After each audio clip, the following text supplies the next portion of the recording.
আসসালামু আলাইকুম বন্ধুরা, তোমরা সকলে কেমন আছো? অবশ্যই কিন্তু জানাবে, অবশ্যই জানাতে ভুলো না প্লিজ। তোমরা সকলে জানাবে। আর তোমরা কি করছো এখন বলো। আমি বন্ধুরা একটু লাইভে আসছিলাম, ঠিক আছে? তো লাইভে আসলাম, তো লাইভটা হলো না, কি করব। বুঝতেই তো পারছো বন্ধুরা, নেটওয়ার্কের প্রচণ্ড সমস্যা হচ্ছে। আর নেটওয়ার্কের প্রচণ্ড সমস্যার কারণে কিন্তু এইগুলো হয়, ঠিক আছে? তো দেখা যাক আমার সঙ্গে কোন কোন বন্ধুরা আমাকে কিন্তু অবশ্যই কিন্তু কমেন্ট করে জানিও যে আমার কেমন লাগছে, আমার ভিডিওগুলো তোমাদের কেমন লাগে। তো ভাবলাম বন্ধুদের সঙ্গে একটু কথাই জাস্ট বলা যাক। তো জাস্ট কথাটা তো বলবো। আজকে জানো বন্ধুরা, আজকে কি হয়েছিল আমার সঙ্গে। আজ হয়তো তোমাদের সীমাদি কিন্তু তোমাদের উপস্থিত থাকতে পারতো না। এতটাই যে আমার সঙ্গে এরকম অঘটন ঘটে যাবে আমি নিজেও বুঝতে পারি না। নিজেও আল্লাহ তাআলা যে আমাকে এতটাই ভালোবাসে, আল্লাহ তাআলা কিন্তু হেফাজত করে নিয়েছে। আল্লাহর কাছে লাখ লাখ শুকরিয়া আদায় করি আমি, ঠিক আছে? তো আমার আল্লাহ তাআলা আমাকে অনেক হেফাজত করে দিয়েছে। তার কারণ হলো আজকে বন্ধুরা আমি চুলায় তো রান্না করছিলাম, ঠিক আছে? চুলায় রান্না করতে করতে কিন্তু আমি ভাতটা এদিকে আড় দিতে গিয়ে আর সালোয়ার পরেছিলাম। তো সালোয়ারের যে এটা আছে, সালোয়ারটা ধরে গেছিলো, ঠিক আছে? তো আল্লাহ তাআলা আমাকে অনেকটাই হেফাজত করেছে। সালোয়ারটা মানে পুরো যখন গরমটা লেগে গেছে না, তখন আমি বুঝতে পারলাম যে আমার কি ব্যাপার, আমার তো মানে ধরে যাচ্ছে। হ্যাঁ, তো এইভাবে কিন্তু সবাই ছিল বলে তাই আজকে আমাকে আল্লাহ তাআলা হেফাজত করে নিয়েছে।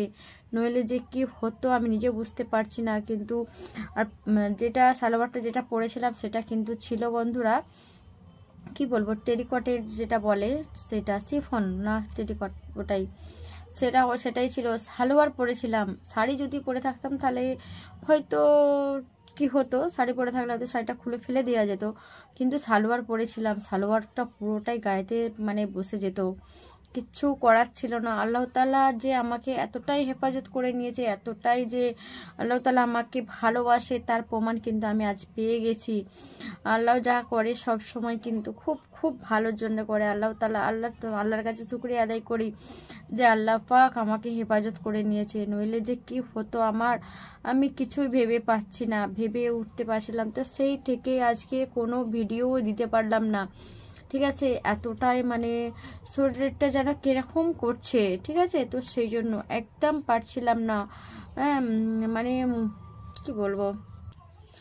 তো বন্ধুরা তোমরা তো সবই বুঝতে পারলে, সবই শুনতে পেলে। তো কি ব্যাপার বলো তোমরা বন্ধুরা, তোমরা কি বলছো? আর তোমাদের কিন্তু কমেন্টটা কিন্তু অবশ্যই করা লাগবে। তোমরা যারা আমার নতুন দেখছো বন্ধুরা, তারা কিন্তু অবশ্যই কিন্তু চ্যানেলটা সাবস্ক্রাইব করে কিন্তু আমার পাশ থেকো। যেসব বন্ধুগুলো তো সাবস্ক্রাইব যেগুলো করে রেখেছো তারা কিন্তু অবশ্যই সবাই কিন্তু কমেন্টটা করে জানাবে যে আজকে কি হতে চলেছিল, কি হতো। যদি ওরকম অঘটনটা ঘটে যেত, আমি তো শুধু সেটাই চিন্তা করছি যে আমার সঙ্গে কি আজকে হয়ে যেত, তাই না? তো বন্ধুরা তোমরাও যে কি ভাবছো, তোমরাও কিন্তু একটু জানাতে ভুলো না প্লিজ। আমি তো তোমাদের আপনজন মনে করে কিন্তু সব কিছু শেয়ার করি, তাই না? আমার বন্ধু ভেবে, আমার ফ্যামিলির যেহেতু মানি আমি, তো সেই জন্য আমি সব সমস্যা কিন্তু সব আমার বন্ধুদের সঙ্গে কিন্তু ভাগ করে নিতে চাই। সুখ দুঃখ সব কিছু তো বন্ধুদের সঙ্গে কিন্তু ভাগ করে নিতে চাই। বন্ধুরা এমন হবে, এমন ঘটে যাবে আমি কিন্তু মোটেও এখনও ভেবে পাচ্ছি না। বুকের মধ্যে কেন ডিপ ডিপ মতন হচ্ছে, ঠিক আছে? শরীরটা যেন কেমন হচ্ছে, ক্লান্ত ক্লান্ত মতন হচ্ছে। হ্যাঁ, তো ওই কারণেই যে আল্লাহ তাআলা আমাকে অনেক হেফাজত করে নিয়েছে। কি বন্ধুরা তোমাদের কি মন্তব্য, তোমরা অবশ্যই কিন্তু একটু কমেন্ট করে জানিও, ঠিক আছে?